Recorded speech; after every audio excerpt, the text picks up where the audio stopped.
Livro dos Benefícios. Livro 3. Autor Sêneca. Ingratidão. É pior ser ingrato pela bondade ou nem se lembrar dela. A ingratidão deveria ser punida por lei. Um escravo pode conceder um benefício. Lhe pode conceder um benefício a seu pai? Exemplos. Capítulo 1. Não retornar a gratidão pelos benefícios. Meu aebuto liberalis é tanto vil em si mesmo, como vil ao pensamento de todos os homens. Portanto, até mesmo homens ingratos reclamam da ingratidão e, no entanto, o que todos condenam está enraizado em todos. E os homens às vezes correm para o outro extremo, que alguns deles se tornam nossos mais amargos inimigos não apenas depois de receberem benefícios de nós, mas porque os receberam. Não posso negar que alguns fazem isso por pura maldade de natureza, mas mais o fazem porque o lapso de tempo destrói sua lembrança, pois o tempo gradualmente apaga o que eles sentiram vividamente no momento.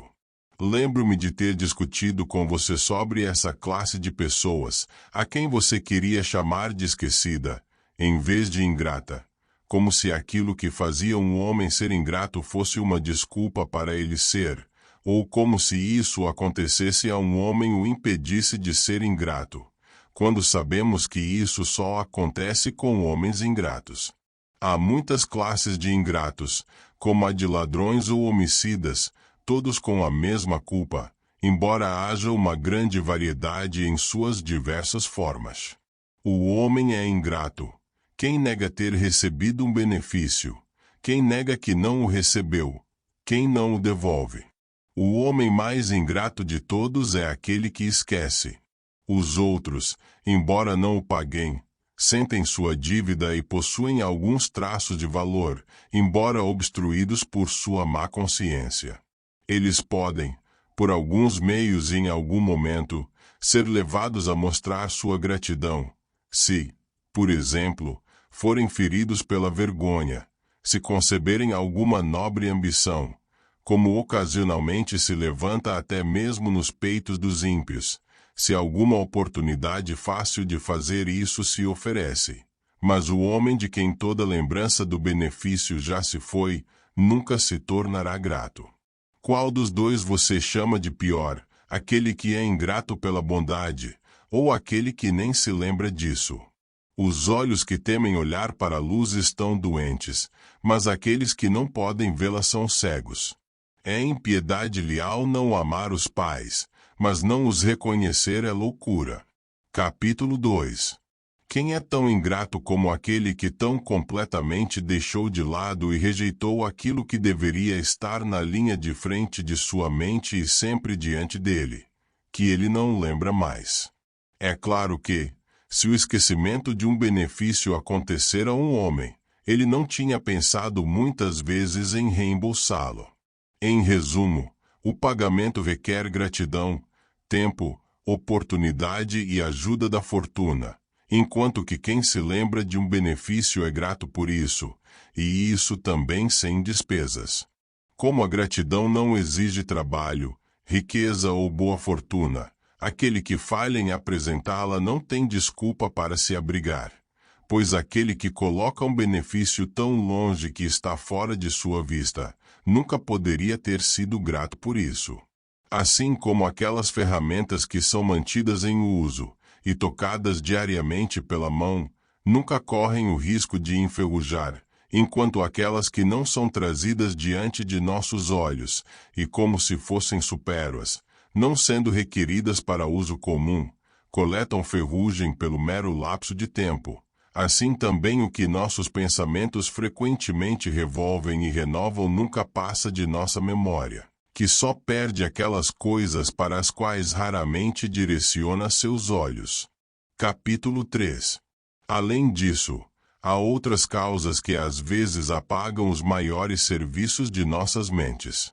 A primeira e mais poderosa delas é que, estando sempre atentos a novos objetos de desejo, pensamos não no que temos, mas no que estamos nos esforçando para obter. Aqueles cuja mente está achada inteiramente no que eles esperam ganhar, consideram com desprezo tudo o que já é deles. Segue-se que, uma vez que a ânsia dos homens por algo novo os faz subestimar o que já receberam, eles não estimam aqueles de quem o receberam. Enquanto estivermos satisfeitos com a posição que conquistamos, amamos nosso benfeitor, olhamos para ele e declaramos que devemos nossa posição inteiramente a ele. Depois, começamos a nutrir outras aspirações e apressamo-nos a atingi-las à maneira dos seres humanos, que, quando ganham, sempre cobiçam mais, de imediato.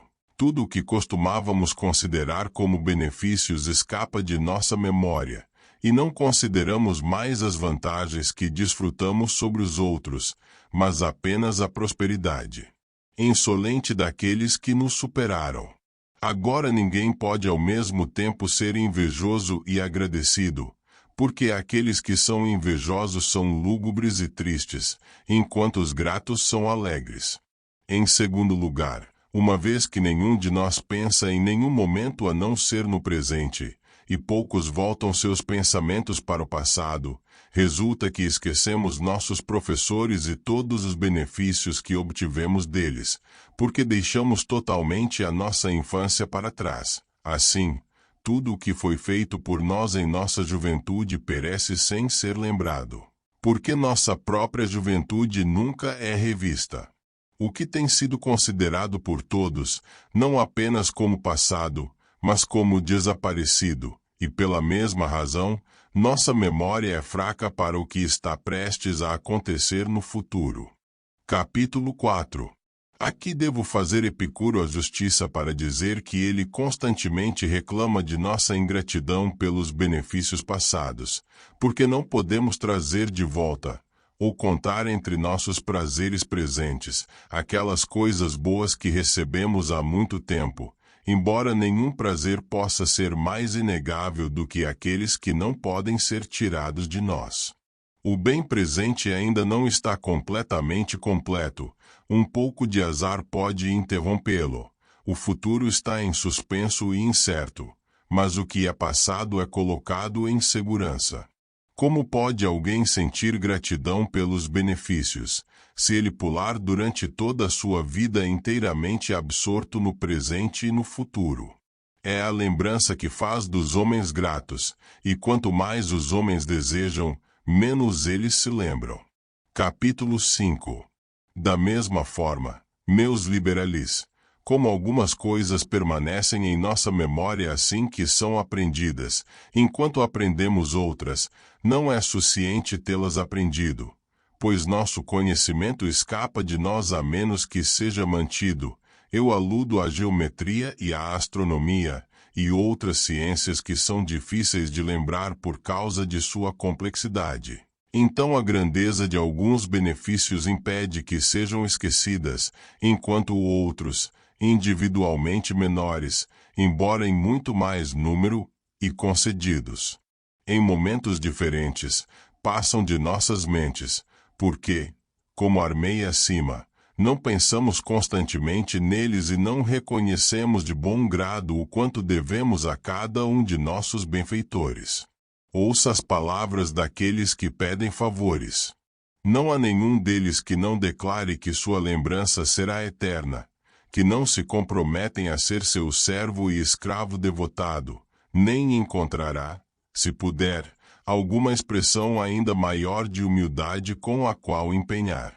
Depois de um breve espaço de tempo, esses mesmos homens evitam suas expressões anteriores, achando-as abjetas e pouco adequadas a homens nascidos livres. Depois chegam ao mesmo ponto em que, como suponho, o pior e mais ingrato dos homens está, isto é, esquecem.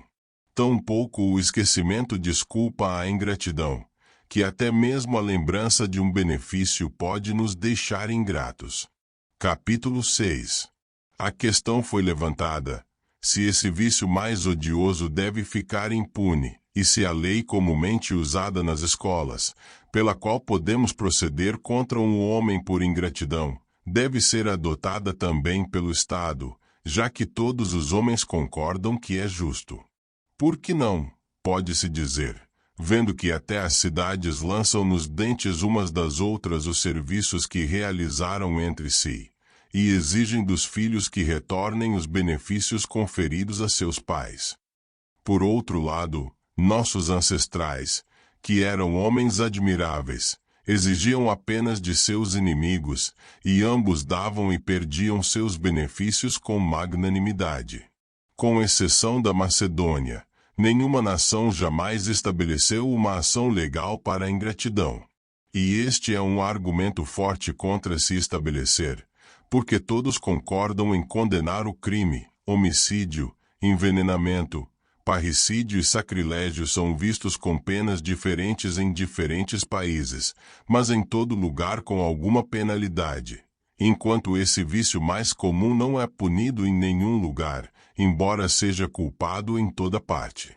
Nós não o absolvemos, mas como seria difícil calcular com exatidão a penalidade por um assunto tão diverso, condenamos isso apenas a ser odiado e a colocamos na lista dos crimes aos quais nos deixamos aos deuses o julgamento.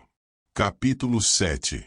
Muitos argumentos me ocorrem que provam que esse vício não deveria estar sob a ação da lei. Em primeiro lugar, a melhor parte de um benefício é perdida se o benefício puder ser processado por lei, como no caso de um empréstimo, ou de locação e contratação. De fato, a melhor parte de um benefício é que o damos sem considerar se vamos perdê-lo ou não, que deixamos tudo isso para a livre escolha daquele que o recebe. Se eu o chamar perante um juiz, começa a não ser um benefício, mas um empréstimo. Em seguida, embora seja uma coisa muito honrosa demonstrar gratidão, deixa de ser honrosa se for forçada. Pois, nesse caso, ninguém louvará um homem grato mais do que louva a ele que restaura o dinheiro que foi depositado à sua guarda, ou quem paga o que ele pediu emprestado sem a intervenção de um juiz. Devemos, portanto, estragar as duas melhores coisas da vida humana, um homem grato e um homem beneficente, pois o que é admirável em alguém que não dá, mas empresta apenas um benefício, ou em alguém que o paga, não porque deseja, mas porque é forçado a fazê-lo. Não há crédito em ser grato, a menos que seja seguro ser ingrato. Além disso, todos os tribunais dificilmente seriam suficientes para processar esta única lei. Quem não imploraria sob ela? Quem não seria requerido? Porque cada um exalta seus próprios méritos, cada um amplia até mesmo os menores assuntos que concedeu a outro. Além disso, as coisas que constituem objeto de uma investigação judicial podem ser claramente definidas e não podem dar licença ilimitada ao juiz. Portanto, uma boa causa está em melhor posição perante um juiz do que perante um mediador, porque as palavras da lei prendem um juiz e definem certos limites além dos quais ele não pode passar, enquanto a consciência de um mediador é livre e não preso por quaisquer regras, de modo que ele possa dar ou tirar, e pode organizar a sua decisão, não de acordo com os preceitos da lei e da justiça, mas apenas como seu próprio sentimento bondoso ou compaixão. Uma ação por ingratidão não vincularia um juiz, mas o colocaria na posição de um autocrata. Não se pode saber qual ou quão grande é um benefício.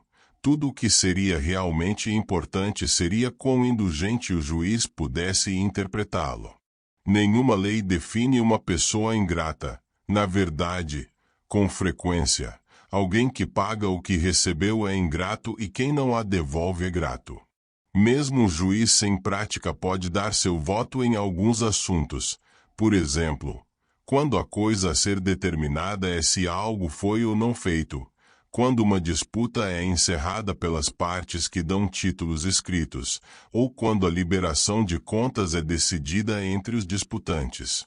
Quando, no entanto, os motivos têm que ser adivinhados, quando questões sobre as quais só a sabedoria pode decidir, são levadas a tribunal, Elas não podem ser julgadas por um juiz retirado aleatoriamente da lista de jurados selecionados, cuja herança de uma fortuna equestre os colocou no tribunal. Capítulo 8.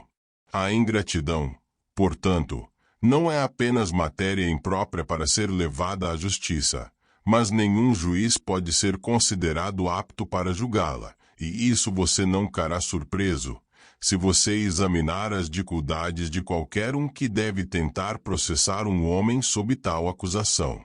Um homem pode ter dado uma grande soma de dinheiro, mas ele é rico e não o fez falta. Outro pode ter dado à custa de toda a sua herança.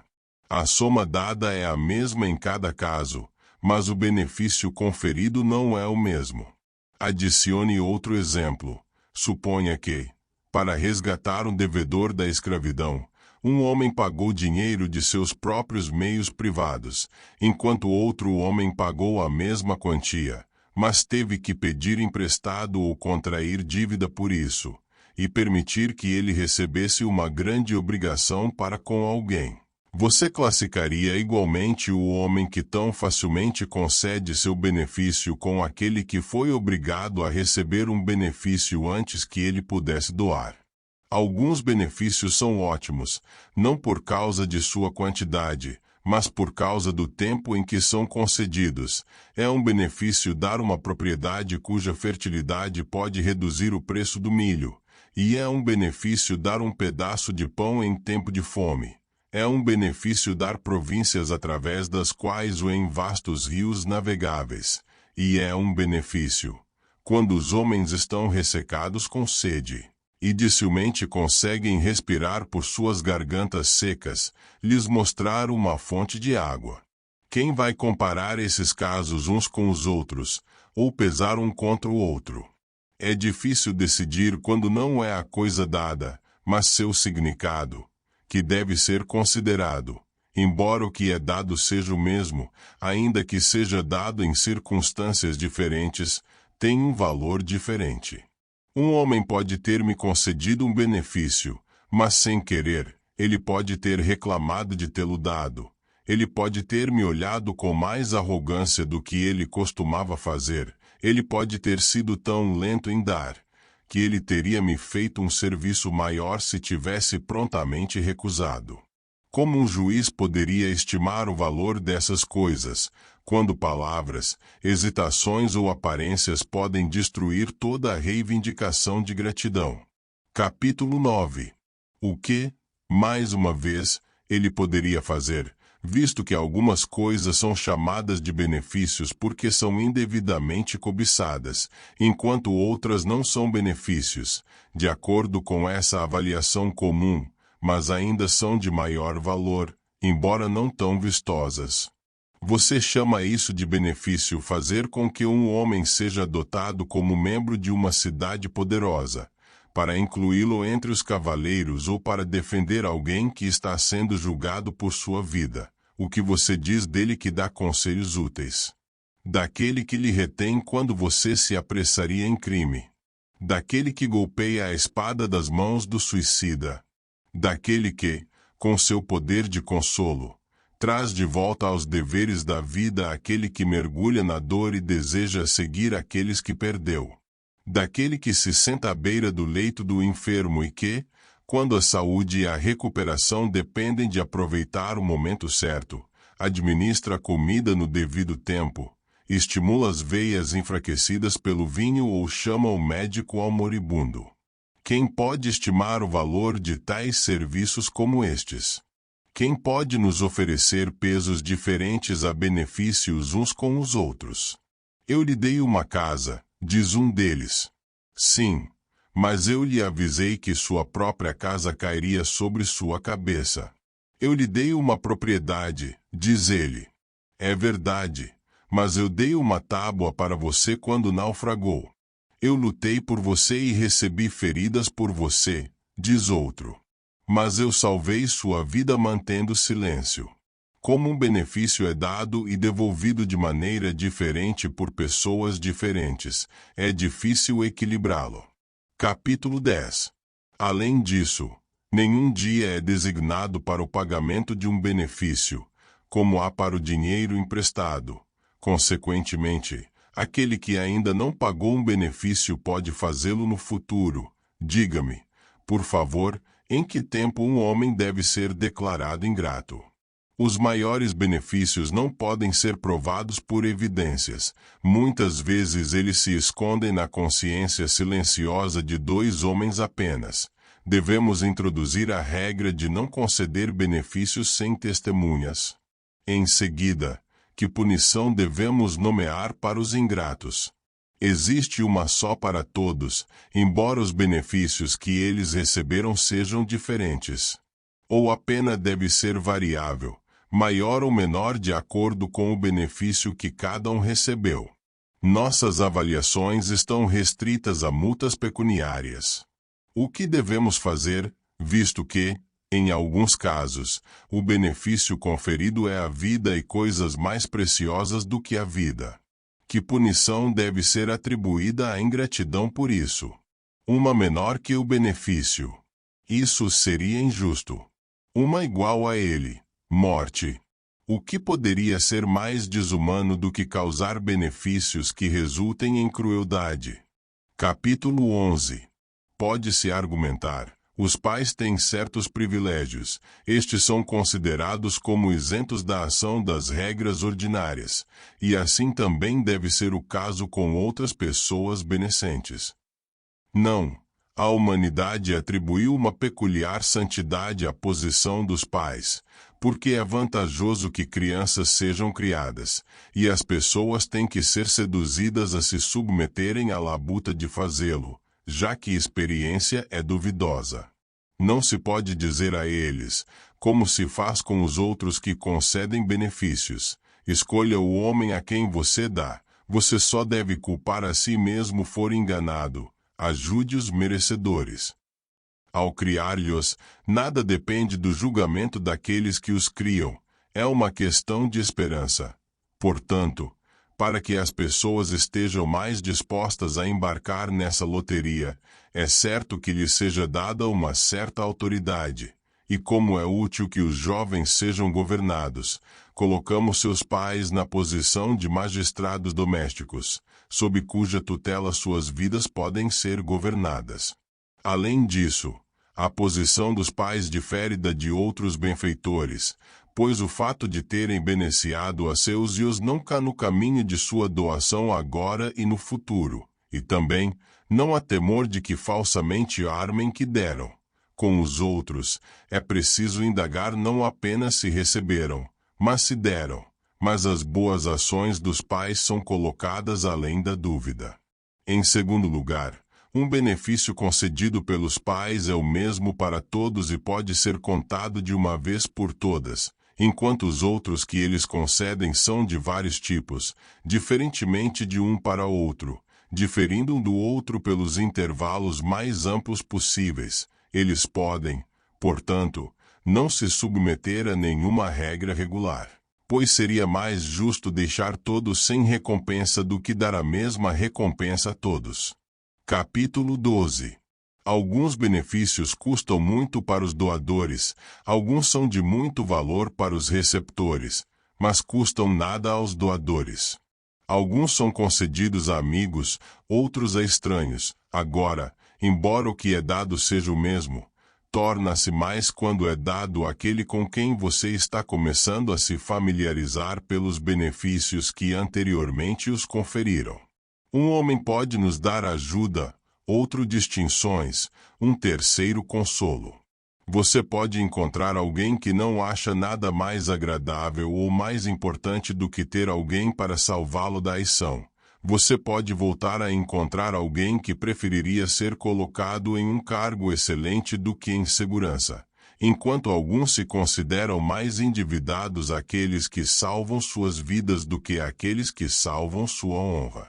Cada um desses serviços será considerado mais ou menos importante, conforme a disposição de nosso juiz se inclinar para um ou outro dele. Além disso, escolho meus credores por mim mesmo, enquanto muitas vezes recebo benefícios daqueles de quem não gostaria. e às vezes sou colocado sob uma obrigação sem o meu conhecimento. O que você fará nesse caso? Quando um homem recebe um benefício desconhecido para si mesmo e que, se soubesse disso, ele teria se recusado a recebê-lo, você o chamaria de ingrato se ele não o pagasse, embora ele possa tê-lo recebido. Suponha que alguém tenha me concedido um benefício e que o mesmo homem depois tenha me feito algum mal. Devo ser obrigado por sua única recompensa a suportar com paciência qualquer mal que ele possa me fazer, ou será o mesmo que se eu o tivesse recompensado, porque ele próprio, pelo erro subsequente, cancelou seu próprio benefício? Como, nesse caso, você decidiria qual é o maior, o presente que o homem recebeu, ou o dano que lhe foi feito? Tempo me falharia se eu tentasse discutir todas as dificuldades que surgiriam. Capítulo 13.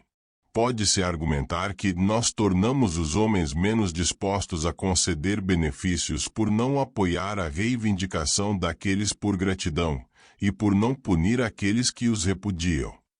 Mas você descobriria, por outro lado, que os homens estariam muito menos dispostos a receber benefícios, se, ao fazê-lo, corressem o risco de ter que defender sua causa no tribunal e ter mais dificuldade em provar sua integridade. Esta legislação também nos tornaria menos dispostos a dar, pois ninguém está disposto a dar àqueles que não estão dispostos a receber, mas aquele que é instado a atos de bondade por sua própria boa natureza e pela beleza da caridade, dará tudo mais livremente para aqueles que não são compelidos a devolver a menos que escolham. Isso prejudica o crédito de um serviço, se ao fazê-lo, somos cuidadosamente protegidos contra perdas. Capítulo 14. Os benefícios, então, serão menores, mas mais genuínos. Bem, que mal há em restringir as pessoas de dar de forma imprudente. Mesmo aqueles que não teriam nenhuma legislação sobre o assunto seguem essa regra, que devemos ser um tanto cuidadosos ao dar e escolher aqueles em quem concedemos favores. Repita repetidamente para quem você está dando. Você não terá nenhum remédio legal, nenhum meio de impor a restituição. Você está enganado se supõe que o juiz o ajudará. Nenhuma lei lhe restituirá integralmente. Você deve olhar apenas para a honra do recebedor. Assim, apenas os benefícios podem reter sua influência e, portanto, apenas eles são admiráveis. Você os desonra se você os torna motivo de litígios. Pague o que você deve é um provérbio justo, e que traz consigo a sanção de todas as nações. Mas, ao lidar com os benefícios é muito vergonhoso. Pague. Como é que um homem deve pagar quem deve a sua vida, a sua posição, a sua segurança ou a sua razão a outro? Nenhum dos maiores benefícios pode ser reembolsado. Ainda assim, disse, você deve dar em troca de algo de igual valor. Isso é exatamente o que venho dizendo, que a grandeza do ato está arruinada se fizermos dos benefícios transações comerciais.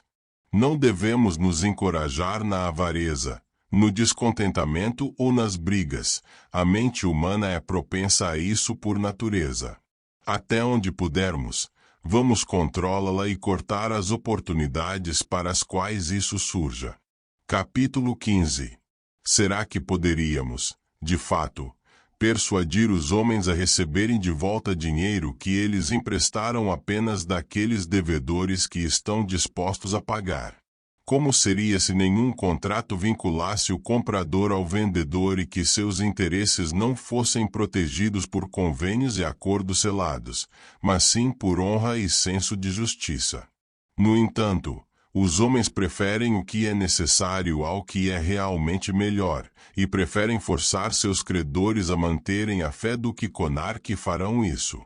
Testemunhas são chamadas de ambos os lados. O primeiro, chamando um corretor, faz vários nomes aparecerem em suas contas como seus devedores em vez de um. O outro não se contenta com as formas legais de perguntas e respostas, a menos que ele controle a outra parte pela mão. Que vergonhosa admissão da desonestidade e maldade da humanidade! Os homens conam mais em nossos sinetes do que em nossas intenções. Pois por que esses homens respeitáveis são convocados? Porque eles carimbam seus selos. É para que o mutuário não negue que recebeu o que recebeu. Você considera esses homens, suponho, incorruptíveis, como mantenedores da verdade. Bem, esses mesmos homens não receberão dinheiro senão nos mesmos termos.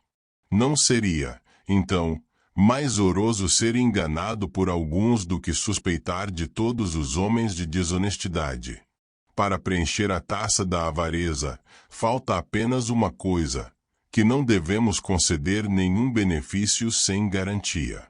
Ajudar, servir, é papel de uma mente generosa e nobre. Aquele que dá aide como um deus, aquele que exige o pagamento age como um agiota. Por que, então, ao tentar proteger os direitos da primeira classe, deveríamos reduzi-los ao nível dos mais ordinários da humanidade? Capítulo 16.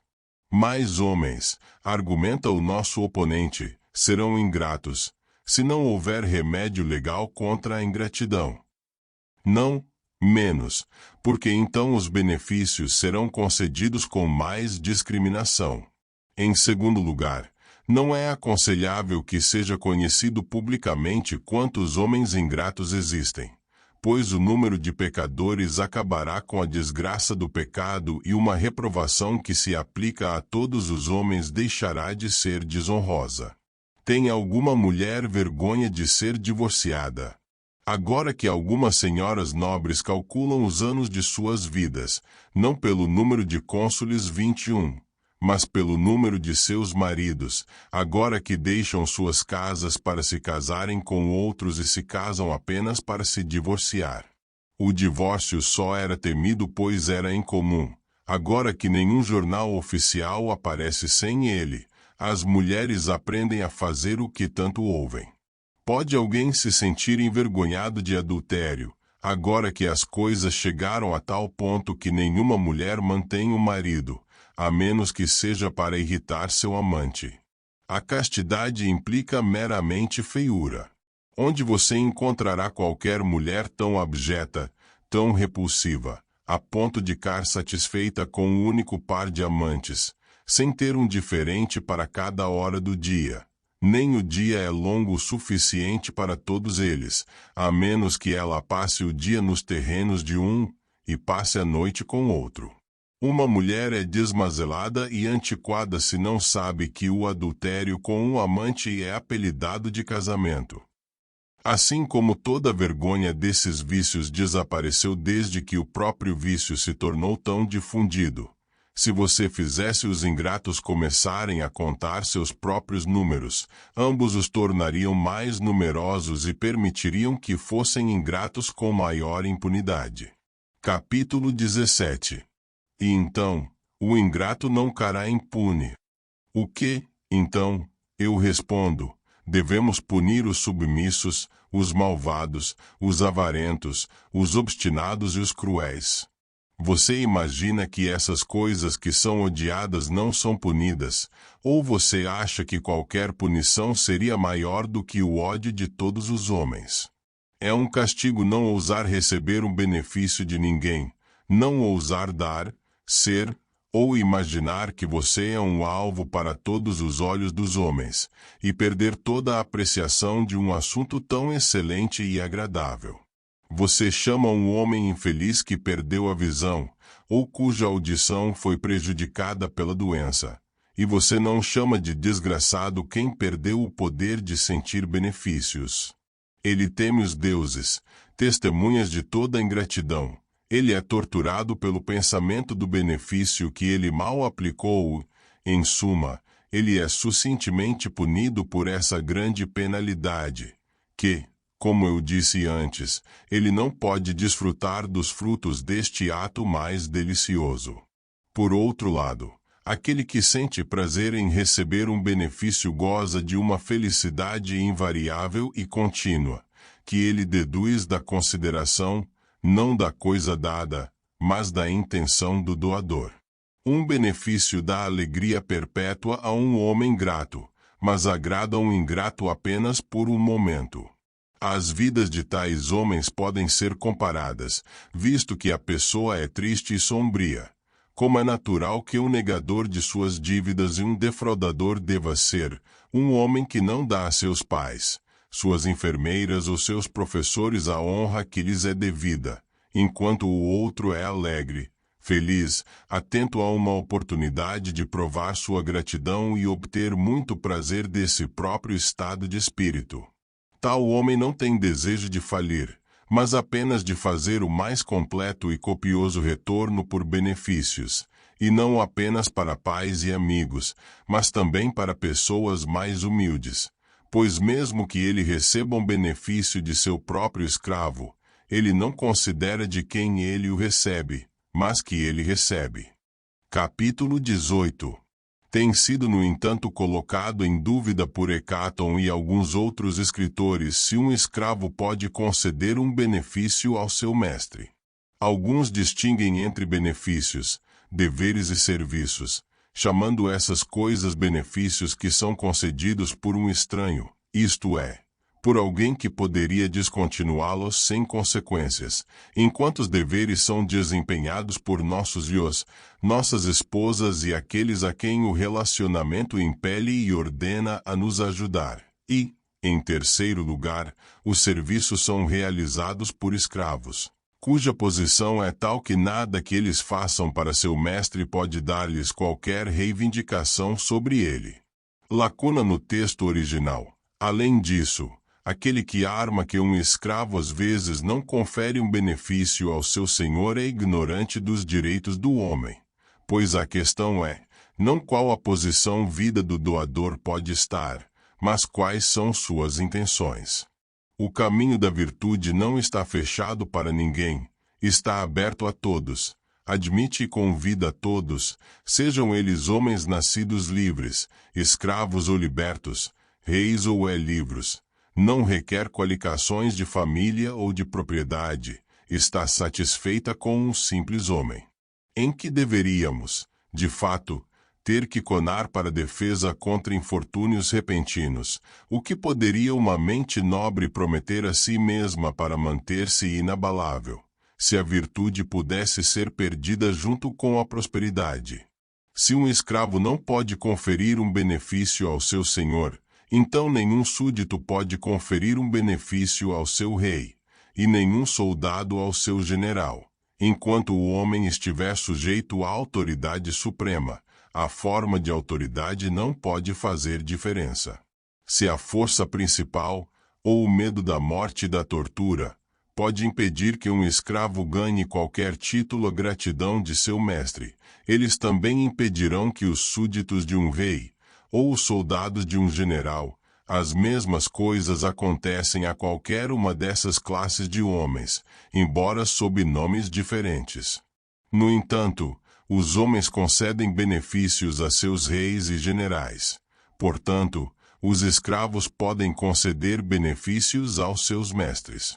Um escravo pode ser justo, corajoso e magnânimo. Ele pode, portanto, conceder um benefício, pois é também o papel de um homem virtuoso. Tão verdadeiro é que os escravos podem conceder benefícios aos seus mestres, que os mestres muitas vezes lhes devem suas vidas. Capítulo 21. Não há dúvida de que um escravo pode conceder um benefício a alguém. Por quê, então, não a seu mestre? Porque, argumenta-se, ele não pode se tornar o credor de seu mestre se lhe der dinheiro.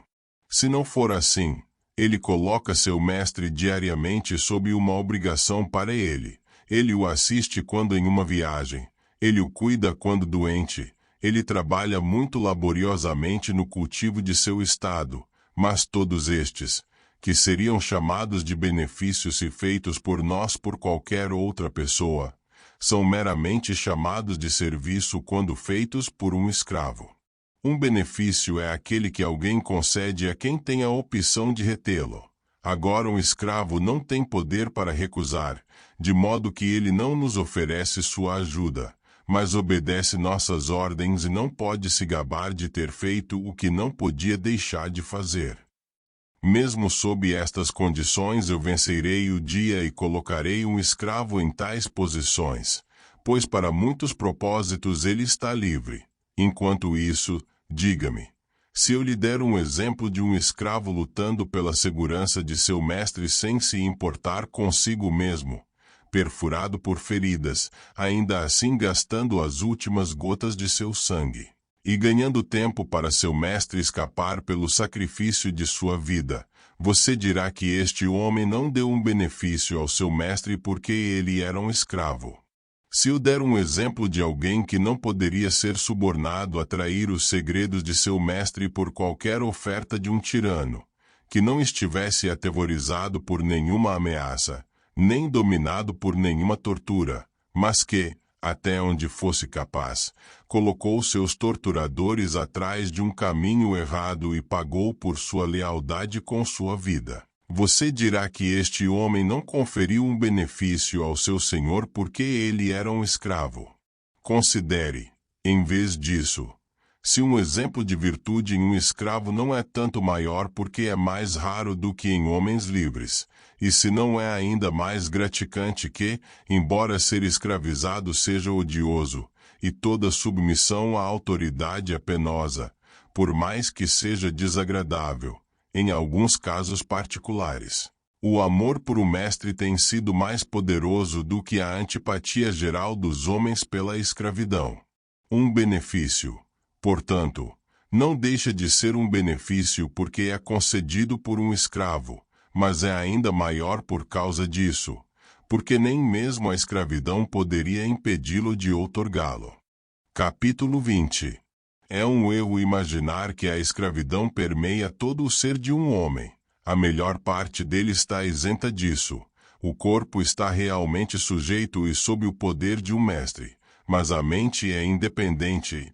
Na verdade, é tão livre e selvagem que não pode ser contida nem mesmo por esta prisão do corpo, em que está conado, seguindo seus próprios impulsos, lidando com desenhos gigantescos e subindo ao inito, acompanhado por todo o exército do céu. É, portanto, apenas o corpo que o infortúnio entrega a um senhor e que ele compra e vende. Essa parte interna não pode ser transferida como um bem. O que quer que venha disso é livre. De fato, não nos é permitido ordenar que todas as coisas sejam feitas, nem os escravos são obrigados a nos obedecer em todas as coisas. Eles não executarão ordens traiçoeiras ou emprestarão suas mãos a um ato de crime. Capítulo 21. Há algumas coisas que a lei não impõe nem proíbe. É nestas que um escravo encontra os meios de conceder benefícios. Enquanto recebermos apenas o que geralmente é exigido de um escravo, isso é mero serviço. Quando mais é dado do que um escravo precisa nos dar, é um benefício. Assim que o que ele faz começa a participar do afeto de um amigo, não pode mais ser chamado de serviço. Há certas coisas com as quais o mestre é obrigado a fornecer a seu escravo, como comida e roupas. Ninguém chama isso de benefício. Mas supondo que ele sacie seu escravo, educa-o acima de sua posição, ensina-lhe artes que os homens nascidos livres aprendem, isso é um benefício. O inverso é verdadeiro no caso do escravo. Qualquer coisa que ultrapasse as regras do dever de um escravo, que é feito por sua própria vontade, e não em obediência a ordens, é um benefício, desde que seja de importância suficiente para ser chamado por tal nome se concedido por qualquer outra pessoa. Capítulo 22. Crisipo deniu um escravo como um mercenário para a vida. Assim como o mercenário concede um benefício quando ele faz mais do que se comprometeu a fazer, assim quando o amor de um escravo por seu amo eleva acima de sua condição e o encoraja a fazer algo nobre, algo que seria um crédito até para os homens mais afortunados por nascimento. Ele supera as esperanças de seu mestre, e é um benefício. Você acha que é justo que devamos ficar zangados com nossos escravos quando eles fazem menos que o dever deles, e que não devemos ser gratos a eles quando eles fazem mais? Você deseja saber quando o serviço deles não é um benefício? Quando a pergunta pode ser feita: e se ele tivesse se recusado a fazer isso? Quando ele faz aquilo que ele poderia ter se recusado a fazer, devemos louvar sua boa vontade. Benefícios e injustiças são opostos. Um escravo pode conceder um benefício ao seu mestre, se ele puder receber uma injustiça do seu mestre. Agora, um funcionário foi designado para ouvir reclamações sobre as injustiças cometidas pelos senhores a seus escravos, cujo dever é restringir a crueldade e luxúria, ou a avareza em fornecer-lhes as necessidades da vida. O que segue então? É o mestre que recebe um benefício de seu escravo. Ou melhor, é um homem que o recebe de outro. Por M. Ele fez tudo o que estava em seu poder, ele concedeu um benefício ao seu mestre, está em seu poder receber ou não de um escravo. No entanto, quem é tão elevado, que a fortuna não pode fazer com que precise da ajuda mesmo dos mais humildes? Capítulo 21. Há algumas coisas que a lei não impõe nem proíbe. É nestas que um escravo encontra os meios de conceder benefícios. Enquanto recebermos apenas o que geralmente é exigido de um escravo, isso é mero serviço. Quando mais é dado do que um escravo precisa nos dar, é um benefício. Assim que o que ele faz começa a participar do afeto de um amigo, não pode mais ser chamado de serviço. Há certas coisas com as quais o mestre é obrigado a fornecer a seu escravo, como comida e roupas. Ninguém chama isso de benefício, mas supondo que ele sacie seu escravo, educa-o acima de sua posição, ensina-lhe artes que os homens nascidos livres aprendem, isso é um benefício. O inverso é verdadeiro no caso do escravo. Qualquer coisa que ultrapasse as regras do dever de um escravo, que é feito por sua própria vontade, e não em obediência a ordens, é um benefício, desde que seja de importância suficiente para ser chamado por tal nome se concedido por qualquer outra pessoa. Capítulo 22. Crisipo deniu um escravo como um mercenário para a vida. Assim como o mercenário concede um benefício quando ele faz mais do que se comprometeu a fazer, assim quando o amor de um escravo por seu amo o eleva acima de sua condição e o encoraja a fazer algo nobre, algo que seria um crédito até para os homens mais afortunados por nascimento, ele supera as esperanças de seu mestre, e é um benefício. Você acha que é justo que devamos ficar zangados com nossos escravos quando eles fazem menos que o dever deles, e que não devemos ser gratos a eles quando eles fazem mais? Você deseja saber quando o serviço deles não é um benefício? Quando a pergunta pode ser feita: e se ele tivesse se recusado a fazer isso? Quando ele faz aquilo que ele poderia ter se recusado a fazer, devemos louvar sua boa vontade. Benefícios e injustiças são opostos. Um escravo pode conceder um benefício ao seu mestre, se ele puder receber uma injustiça do seu mestre. Agora, um funcionário foi designado para ouvir reclamações sobre as injustiças cometidas pelos senhores a seus escravos, cujo dever é restringir a crueldade e luxúria, ou a avareza em fornecer-lhes as necessidades da vida. O que segue então? É o mestre que recebe um benefício de seu escravo. Ou melhor, é um homem que o recebe de outro. Por M. Ele fez tudo o que estava em seu poder, ele concedeu um benefício ao seu mestre, está em seu poder receber ou não de um escravo. No entanto, quem é tão elevado, que a fortuna não pode fazer com que precise da ajuda mesmo dos mais humildes? Capítulo 23. Agora citarei vários exemplos de benefícios, nem todos iguais, alguns até contraditórios. Alguns escravos deram vida ao mestre, alguns morte. Os salvaram enquanto pereceram ou, como se isso não bastasse, os salvaram por sua própria morte.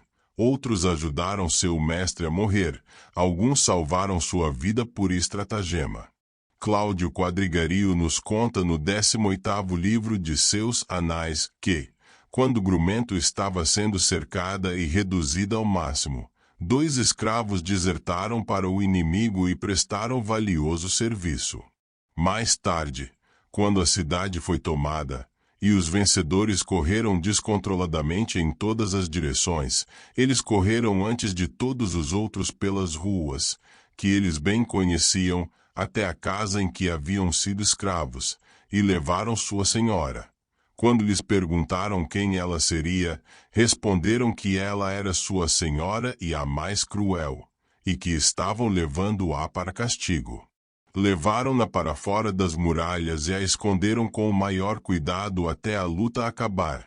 Então, quando os soldados, satisfeitos com o saque da cidade, rapidamente retomaram os modos dos romanos, eles também voltaram para seus próprios compatriotas, e eles mesmos devolveram sua senhora. Ela alforriou cada um deles no ato e não se envergonhou de receber sua vida de homens sobre quem ela havia mantido o poder de vida e morte. Ela poderia, de fato, especialmente felicitar-se por isso, pois se ela tivesse sido salva de outra forma, ela meramente teria recebido uma gentileza comum e banal, enquanto, sendo salva como foi, ela se tornou uma lenda gloriosa e um exemplo para 2 cidades. Na confusão da cidade capturada, quando todos estavam pensando apenas em sua própria segurança, todos a abandonaram, exceto esses desertores, mas eles, para que pudessem provar quais haviam sido suas intenções ao efetuar aquela deserção, desertaram novamente dos vencedores para o cativo, usando as máscaras de assassinos perversos. Os outros pensaram, e esta era a maior parte do serviço que prestavam, que estavam contentes em parecer ter assassinado sua senhora, se assim ela pudesse ser salva do assassinato. Acredite em mim, é a marca de nenhuma alma servil mascarar um ato nobre com aparência de crime. Quando Vetil, o pretor dos Marci, estava sendo levado à presença do general romano, seu escravo arrebatou uma espada do soldado que o arrastava e matou seu mestre. Então ele disse, agora é hora de eu cuidar de mim mesmo, já liberei meu mestre, e com essas palavras se trespassou com um golpe. Você pode me dizer de alguém que salvou seu mestre mais gloriosamente? Capítulo 24. Quando César estava sitiando Cornium, Domício, que estava trancado na cidade, ordenou que um escravo de sua propriedade, que também era médico, lhe desse veneno. Observando a hesitação do homem, ele disse, por que você demora, como se todo o negócio estivesse em seu poder? Eu peço a morte com armas em minhas mãos.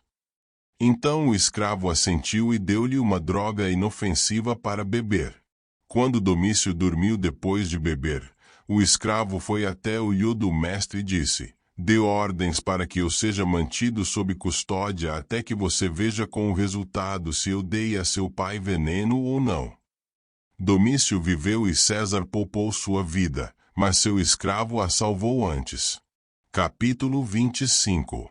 Durante a Guerra Civil, um escravo escondeu seu mestre, que havia sido banido, colocou seus anéis e roupas, encontrou os soldados que o procuravam, depois de declarar que não iria se rebaixar a pedir-lhes que não cumprissem suas ordens, ofereceu seu pescoço para suas espadas. Que espírito nobre mostra um escravo ter estado disposto a morrer por seu mestre, numa época em que poucos eram réis o suficiente para desejar que seu mestre vivesse. Ser bondoso quando o Estado estava cruel, eu quando era traiçoeiro. Estar ansioso pela recompensa da delidade, embora fosse a morte, numa época em que recompensas tão ricas eram oferecidas por traição. Capítulo 26. Não vou passar por cima dos casos que nossa própria época nos oferece. No reinado de Tibério, havia um frenesi comum e quase universal de delação, que era mais ruinoso para os cidadãos de Roma do que toda a guerra civil. A conversa de bêbados, a franqueza dos gracejadores, era igualmente relatada ao governo. Nada estava seguro. Todas as oportunidades de punição feroz foram tomadas. E os homens não esperaram mais para ouvir o destino das pessoas acusadas, já que era sempre a mesma coisa. Paulo, da guarda pretoriana, estava dando uma festa usando o anel em retrato a Tibério César. Seria absurdo que eu desse um jeito delicado de explicar que ele pegou um pinico, uma ação que foi percebida por Maro, um dos mais notórios informantes da época. O escravo do homem que estava prestes a cair na armadilha, tirou o anel do dedo do seu dono bêbado. Quando Maro chamou os convidados para testemunhar que Paulo havia desorado o retrato do imperador e já estava elaborando um ato de acusação, o escravo mostrou o anel em seu próprio dedo. Tal homem não merece mais ser chamado de escravo, não mais que Maro mereça ser chamado de hóspede. Capítulo 27. No reinado de Augusto, as próprias palavras dos homens ainda não eram capazes de arruiná-las, embora às vezes os colocassem em apuros. Um senador chamado Rufus, durante o jantar, expressou a esperança de que César não voltasse em segurança de uma viagem para a qual ele estava se preparando, e acrescentou que todos os touros e bezerros desejavam a mesma coisa. Alguns dos presentes observaram cuidadosamente essas palavras.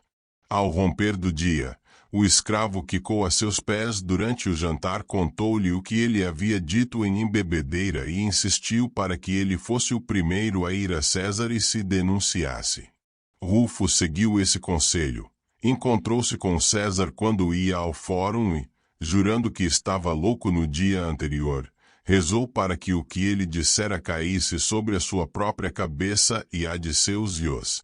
Ele então implorou a César que o perdoasse e o levasse em consideração. Quando César disse que faria isso, acrescentou: ninguém acreditará que você me perdoou, a menos que me faça um presente de alguma coisa. E ele pediu e obteve uma quantia em dinheiro tão grande, que seria um presente que não seria desprezado mesmo que concedido por um príncipe não ofendido. César acrescentou: no futuro, vou tomar cuidado para nunca discutir com você, pelo meu próprio bem. César agiu oradamente em perdoar-lhe e em ser generoso e clemente. Ninguém pode ouvir essa anedota sem elogiar César, mas deve-se louvar primeiro o escravo. Você não precisa esperar que eu lhe diga que o escravo que fez ao seu senhor este serviço foi libertado, mas seu mestre não fez isso de graça, pois César já lhe pagará o preço da liberdade do escravo. Capítulo 28. Depois de tantos casos, podemos duvidar que um mestre às vezes recebe um benefício de um escravo, porque a pessoa do doador precisa diminuir a coisa que ele dá.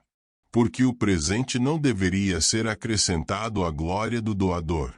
Todos os homens descendem do mesmo estoque original. Ninguém é melhor nascido do que o outro, exceto na medida em que sua disposição é mais nobre e mais adequada para a realização de boas ações.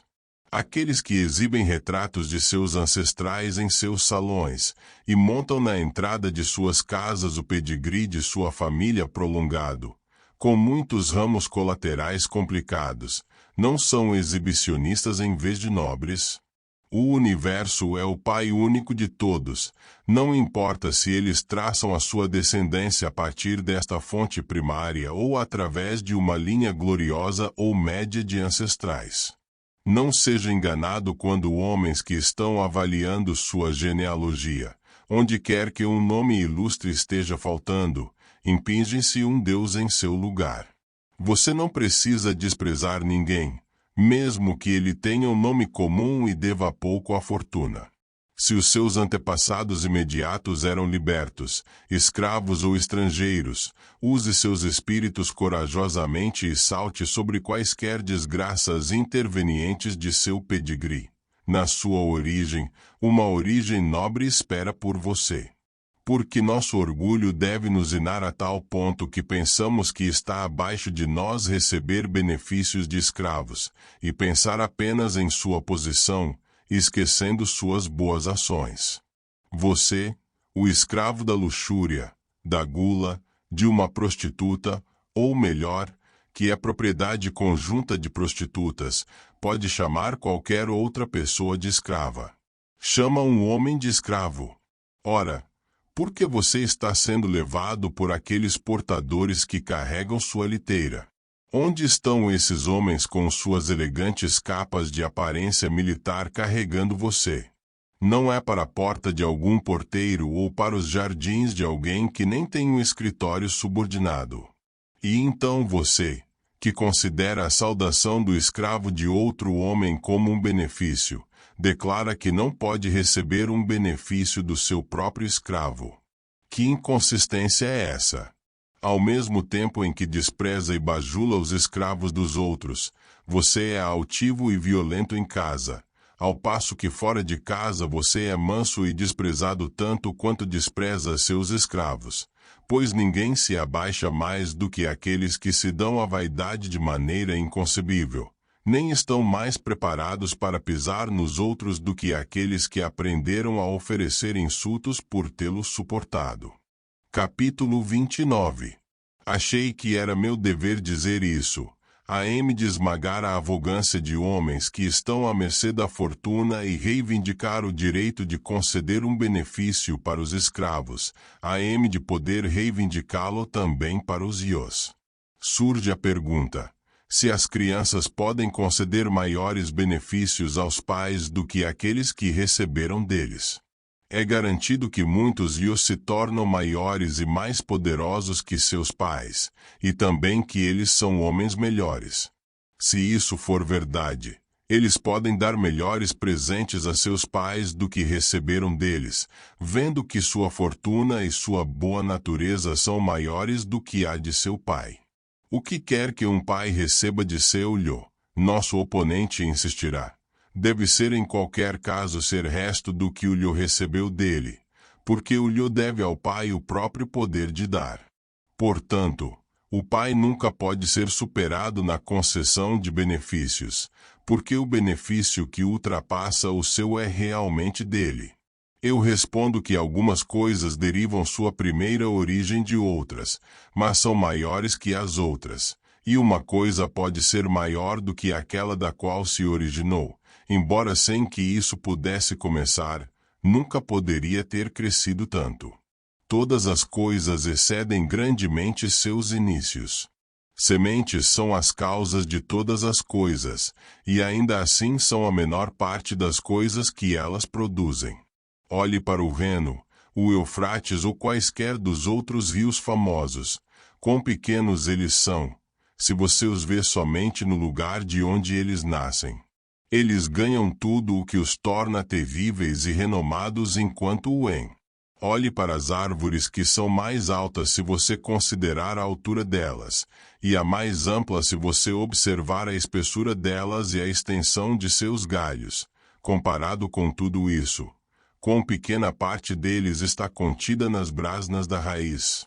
Tire, porém, as suas raízes, e não mais surgirão bosques, nem grandes montanhas serão cobertas de árvores. Templos e cidades são sustentados por suas fundações. No entanto, o que é construído como a fundação de todo o edifício está fora de vista. Assim é em outros assuntos, a subsequente grandeza de uma coisa sempre eclipsa sua origem.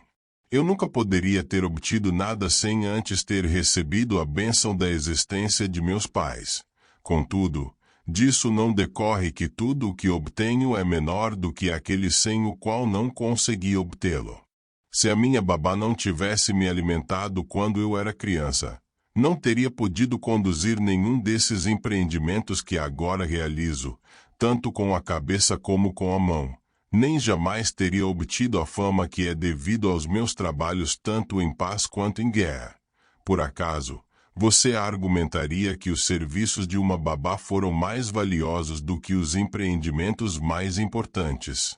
No entanto, a babá não é tão importante quanto o pai, já que sem os benefícios que recebi de cada um deles, eu deveria ter sido igualmente incapaz de efetuar qualquer coisa.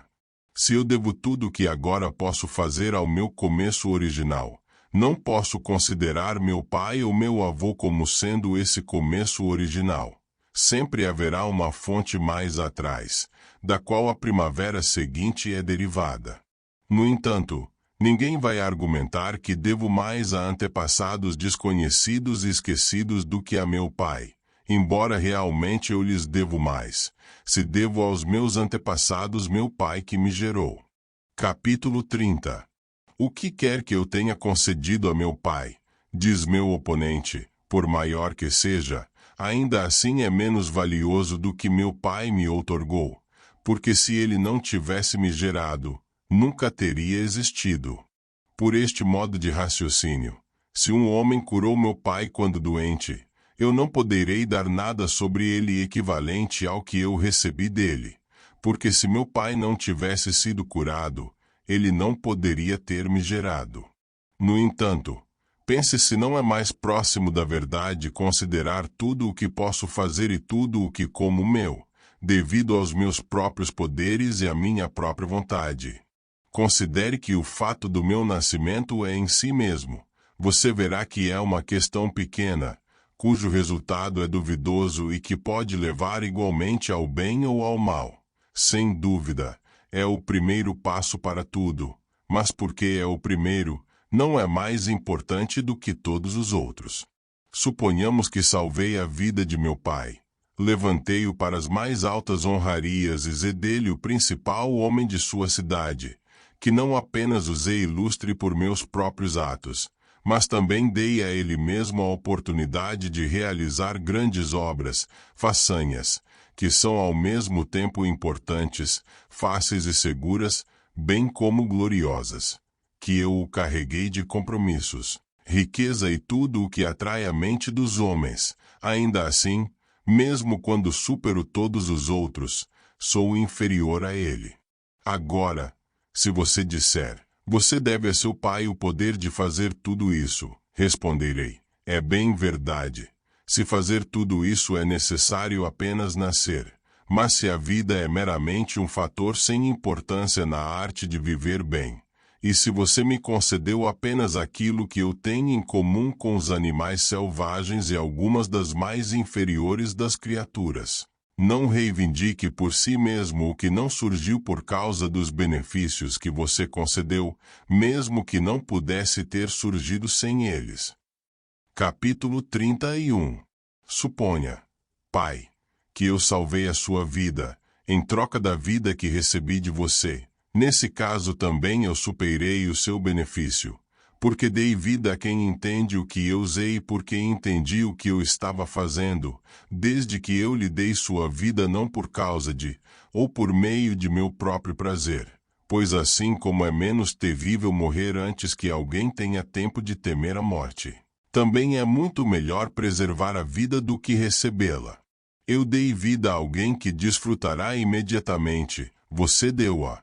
Alguém que não sabia se deveria viver, eu dei vida a alguém que estava com medo da morte.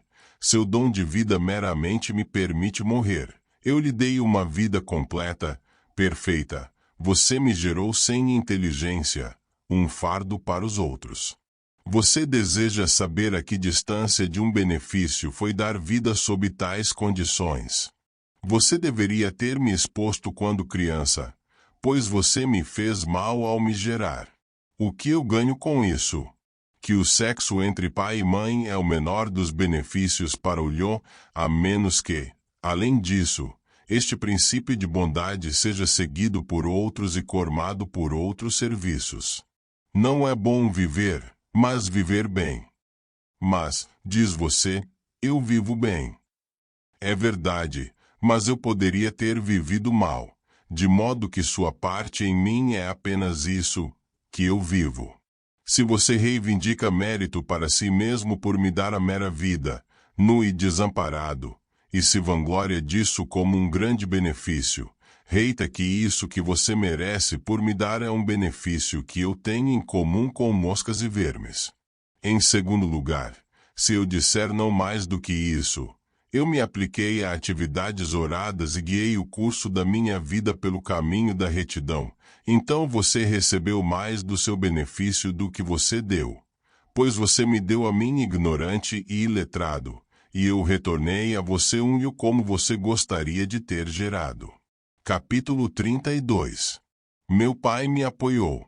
Se eu retribuo essa gentileza, dou-lhe mais do que recebi, porque ele tem o prazer, não apenas de ser apoiado, mas de ser apoiado por e recebe mais prazer da minha devoção leal do que da própria comida, enquanto a comida que ele costumava me dar apenas afetou meu corpo. O que? Se alguém se ergue tão alto a ponto de se tornar famoso entre as nações por sua eloquência, sua justiça ou sua habilidade militar, se muito do esplendor de seu renome é derramado sobre seu pai também, e por sua luz clara dissipa a obscuridade de seu nascimento, tal homem não confere um benefício inestimável aos seus pais. Alguém teria ouvido falar de Aristo e Grilo, exceto através de Xenofonte e Platão, seus iós. Sócrates mantém viva a memória de Sofrônisco. Levaria muito tempo para contar os outros homens cujos nomes sobrevivem por nenhuma outra razão a não ser as qualidades admiráveis de seus iós. Será que o pai de Marco Agripa, de quem nada se sabia, mesmo depois que Agripa tornou-se famoso, confere maior benefício a seu iô, ou era maior o que Agripa conferiu a seu pai quando ganhou a glória, única nos anais da guerra, uma coroa naval, e quando ele levantou tantos edifícios vastos em Roma, que não só superou toda a grandeza anterior, mas foi superado por nenhum desde então. Otávio conferiu maior benefício ao seu iô, ou o imperador Augusto a seu pai, obscurecido como estava pela intervenção de um pai adotivo. Que alegria ele teria experimentado se, após o da Guerra Civil, tivesse visto seu iô governando o Estado em paz e segurança.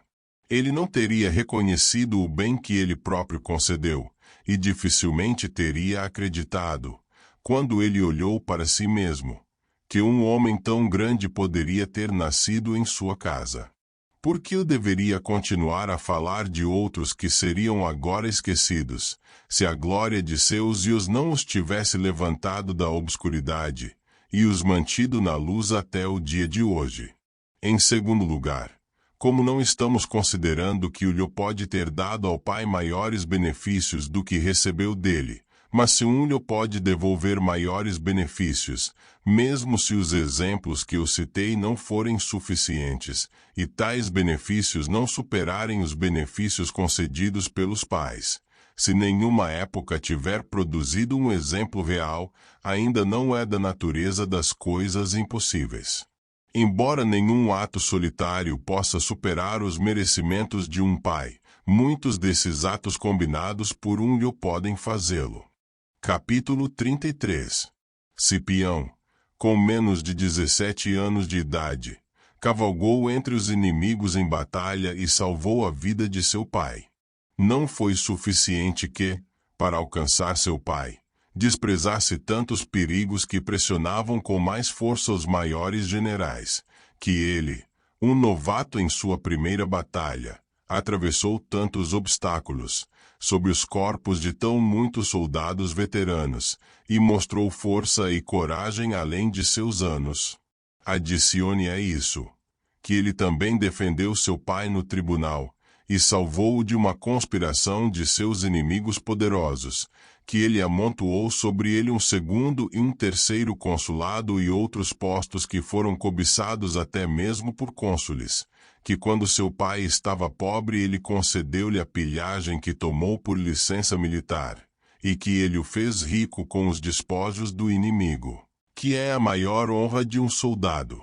Se até mesmo isso não pagasse sua dívida, acrescente a ele que fez com que fosse constantemente empregado no governo de províncias em comandos especiais, acrescente que depois de ter destruído as maiores cidades, e se tornado sem rival no leste ou no oeste, o reconhecido protetor e segundo fundador do Império Romano, ele concedeu a alguém que já era de nascimento nobre o título de o pai de Cipião. Podemos duvidar que o benefício comum de seu nascimento foi superado por sua conduta exemplar, e pela bravura que foi ao mesmo tempo a glória e a proteção de seu país. Em seguida, se isso não for suficiente, suponha que lhe resgate seu pai da tortura ou a sofra em seu lugar. Você pode supor os benefícios retornados pelo lhe tão grande quanto quiser, enquanto o presente que ele recebeu de seu pai era de um tipo apenas, foi facilmente realizado e foi um prazer para o doador, que ele necessariamente deve ter dado a mesma coisa a muitos outros, mesmo para alguns a quem ele não sabe que ele deu, que ele tinha uma parceira em fazê-lo, e que ele tinha em vista a lei. O patriotismo, as recompensas concedidas aos pais das famílias pelo Estado, a manutenção de sua casa e família, tudo mais do que a quem ele estava dando vida. O que, supondo que alguém pudesse aprender-los e ensiná-la a seu pai, poderia ser mais debatido que o lhe deu algo maior do que receberá dele, tendo retornado ao pai uma vida feliz, ao passo que receberá ele meramente a vida. Capítulo 34. Mas, diz o nosso oponente, tudo o que você faz, o que você é capaz de dar ao seu pai, é parte do benefício concedido a você por ele. Portanto, é o benefício do meu professor que me tornei proficiente em estudos liberais. Contudo, nós passamos aqueles que nos ensinaram, pelo menos aqueles que nos ensinaram o alfabeto, e, embora ninguém possa aprender nada sem eles, ainda assim, isso não significa que, seja qual for o sucesso obtido, o indivíduo ainda é inferior a esses professores. Há uma grande diferença entre o começo de uma coisa e seu desenvolvimento natural. O começo não é igual à coisa maior, meramente porque o fundamento de que sem o começo nunca poderia ter se tornado tão grande. Capítulo 35. Agora é hora de eu trazer algo, por assim dizer, da minha própria casa da moeda. Enquanto houver algo melhor que o benefício que um homem concede, ele pode ser superado. Um pai dá vida a seu filho. Existe algo melhor que a vida. Portanto, um pai pode ser superado, porque há algo melhor do que o benefício que ele concedeu. Ainda mais, aquele que deu a alguém a sua vida, se ele o fez mais do que uma vez, recebeu um benefício maior do que ele concedeu. Agora, um pai deu vida a seu filho. Se, portanto, ele for mais de uma vez salvo do perigo por seu filho, ele pode receber um benefício maior do que ele deu. Um benefício torna-se maior para o receptor em proporção à sua necessidade. Agora quem está vivo precisa mais da vida do que daquele que não nasceu, visto que tal pessoa não pode ter necessidade alguma. Consequentemente, um pai, se sua vida é salva por seu filho, recebe um benefício maior do que seu filho recebeu dele ao nascer. Disse, os benefícios conferidos pelos pais não podem ser superados por aqueles que foram devolvidos por seus filhos. Por quê? Como lhe recebeu a vida de seu pai, e se ele não a recebesse, ele não poderia ter retornado nenhum benefício. Um pai tem isso em comum com todos aqueles que deram a vida a qualquer homem. É impossível que esses homens pudessem pagar a dívida se não tivessem recebido a vida. Então, suponho que não se pode pagar uma dívida a um médico, pois um médico dá a vida assim como um pai, ou para um marinheiro que nos salvou do naufrágio. No entanto, os benefícios concedidos por estes e por todos os outros que nos dão vida de qualquer maneira podem ser superados. Consequentemente, Os de nossos pais podem ser superados.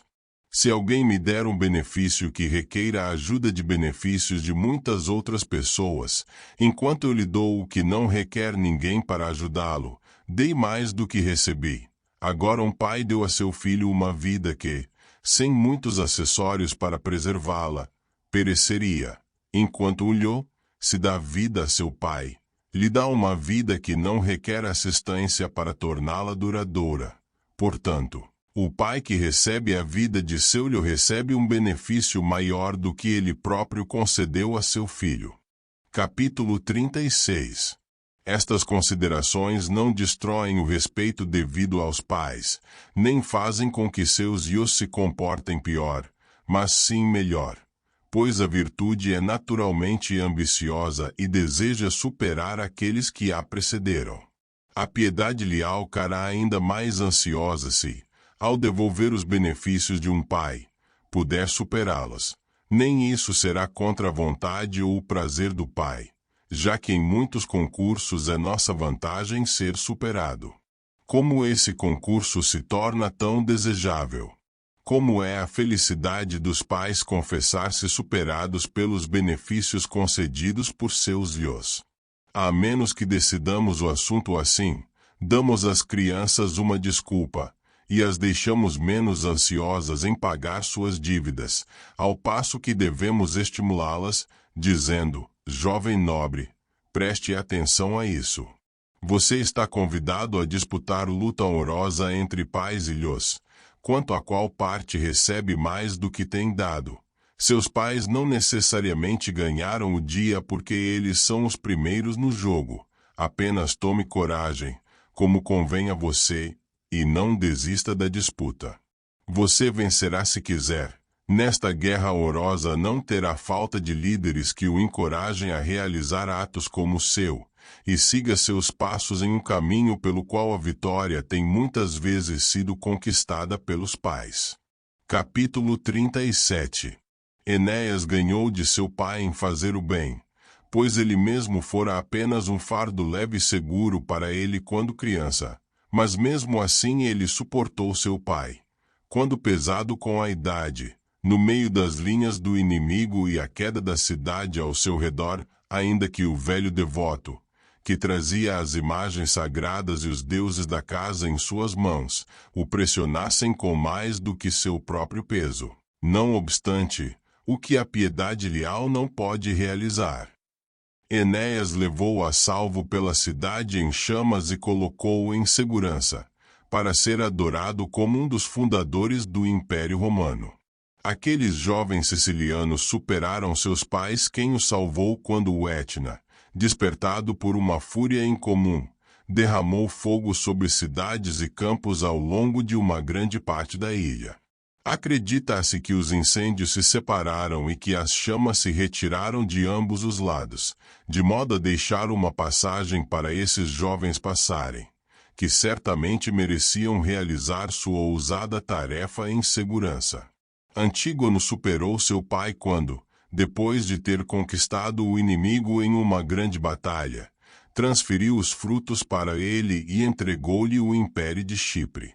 Este é o verdadeiro reinado, escolher não ser um rei quando você pode. Mânlio conquistou seu pai, imperioso, quando, apesar de ter sido anteriormente banido por seu pai por conta de sua estupidez quando menino, ele chegou a uma entrevista que havia exigido com o tribuno do povo, que havia entrado com uma ação contra seu pai. O tribuno concedeu-lhe a entrevista, esperando que ele traísse seu odiado pai, e acreditava que havia merecido a gratidão do jovem, tendo, entre outros assuntos, reprovado o velho Mânlio ao mandá-lo para o exílio. Mas o jovem, pegando-o sozinho, puxou uma espada que ele havia escondido em seu manto, e disse: a menos que você jure desistir de sua ação contra meu pai, eu vou lhe trespassar com esta espada. Está em seu poder para decidir como meu pai será libertado de seu promotor. O tribuno jurou e manteve seu juramento. Ele relatou a razão de seu abandono de sua ação a uma assembleia no tribunal. Nenhum outro homem jamais foi autorizado a ameaçar um tribuno com impunidade. Capítulo 38.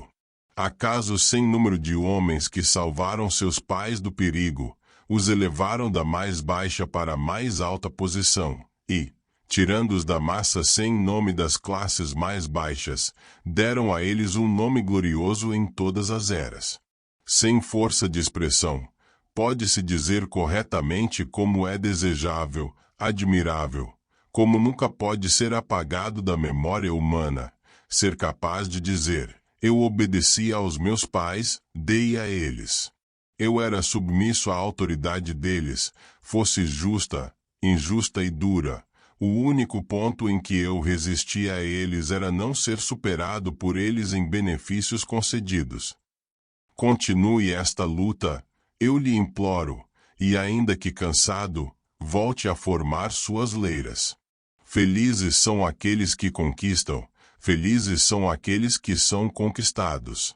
O que pode ser mais glorioso do que o jovem que pode dizer a si mesmo: não seria correto dizer isso ao outro, eu superei meu pai em benefícios?